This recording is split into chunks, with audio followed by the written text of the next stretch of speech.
ഉണ്ടായിരിക്കുന്നു. നോർത്ത് ചാലക്കുടിയിലെ പെയിന്റ് സൂക്ഷിക്കുന്ന ഗോഡൌണിലാണ് തീപിടുത്തമുണ്ടായത്. തീ അണയ്ക്കാനുള്ള ശ്രമങ്ങൾ പുരോഗമിക്കുകയാണ്.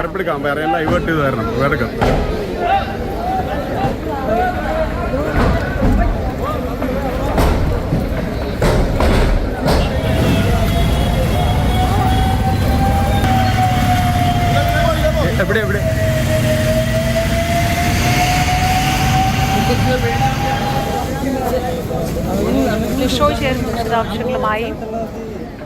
ലിഷോയ്, ഈ തീപിടുത്തം ഉണ്ടായതിന്റെ കാരണം എങ്ങനെയെന്ന് ഈ ഘട്ടത്തിൽ വ്യക്തമല്ല എങ്കിൽ പോലും ഇത്തരമൊരു സ്ഥാപനത്തിൽ എന്തെങ്കിലും തരത്തിലുള്ള അഗ്നി രക്ഷാ സംവിധാനങ്ങൾ, ഈ തീയണയ്ക്കാനുള്ള സംവിധാനങ്ങൾ എന്തെങ്കിലും കരുതിയിരുന്നോ? മാനദണ്ഡങ്ങളൊന്നും പാലിക്കാതെ തന്നെ പതിവ് പോലെ ഈ ഗോഡൌണും പ്രവർത്തിക്കുകയായിരുന്നു. കാര്യങ്ങളൊന്നും തന്നെ ഇപ്പോൾ വ്യക്തമല്ല. കാരണം ഈ ഗോഡൌണിനകത്തേക്ക് നമുക്ക് പ്രവേശിക്കാനോ ഫയർഫോഴ്സ് ഉദ്യോഗസ്ഥരുമായി സംസാരിക്കാനോ ഒന്നും തന്നെ കഴിഞ്ഞിട്ടില്ല. കാരണം അവരൊക്കെ തന്നെ ഈ തീ അണയ്ക്കുന്നതിന് വേണ്ടിയുള്ള ശ്രമങ്ങളാണ് നടത്തുന്നത്. ഈ പെയിന്റ് ഗോഡൌണിനകത്തുള്ള ഈ പെയിന്റ് ബക്കറ്റുകൾ ഉൾപ്പെടെയുള്ളവ അവിടെ നിന്ന് നീക്കുകയാണ് ആദ്യഘട്ടത്തിൽ ചെയ്യുന്നത്. കാരണം മറ്റൊന്നുമല്ല, ഈ പെയിന്റ് പെട്ടെന്ന് തീ പിടിക്കാവുന്ന ഒരു വസ്തു ആയതിനാൽ തന്നെ, തീ ആളി പടരുന്ന ഒരു വസ്തു ആയതിനാൽ തന്നെ ടിന്നർ ഉൾപ്പെടെയുള്ളവയും ഉണ്ട്.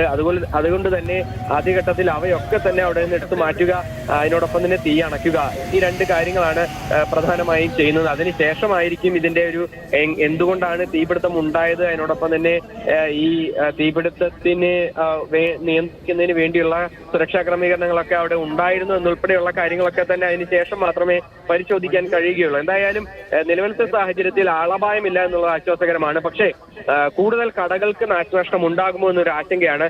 തൊട്ടടുത്ത കടകളിലൊക്കെ തന്നെ ഒരു ഗ്യാസ് ഗോഡൌൺ ഉണ്ട്, പാചകവാതക ഗോഡൌൺ ഉണ്ടെന്ന് പറഞ്ഞല്ലോ. അവിടെ നിന്ന് ഈ പാചകവാതകങ്ങൾ നീക്കുന്ന പ്രവർത്തനങ്ങൾ നടക്കുന്നുണ്ടോ? കാരണം അത് അവിടെ തന്നെ ഇരിക്കുന്നത് അപകടകരമല്ലേ?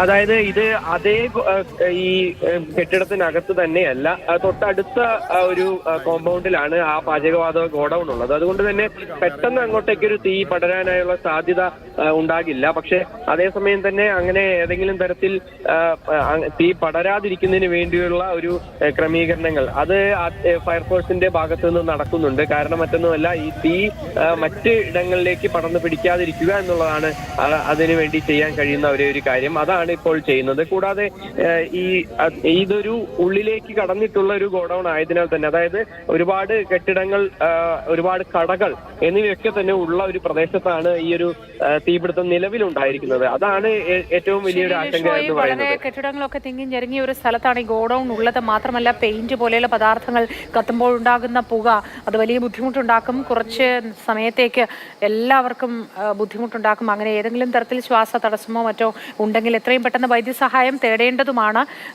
ശ്വാസകോശ സംബന്ധമായ അസുഖമുള്ളവരും ശ്രദ്ധിക്കുക. അത്തരത്തിൽ ഏതായാലും ആർക്കും പരിക്കില്ല എന്നത് വലിയ ആശ്വാസകരമാണ്. ലിഷോയാണ് വിശദാംശങ്ങൾ നൽകിക്കൊണ്ടിരിക്കുന്നത്.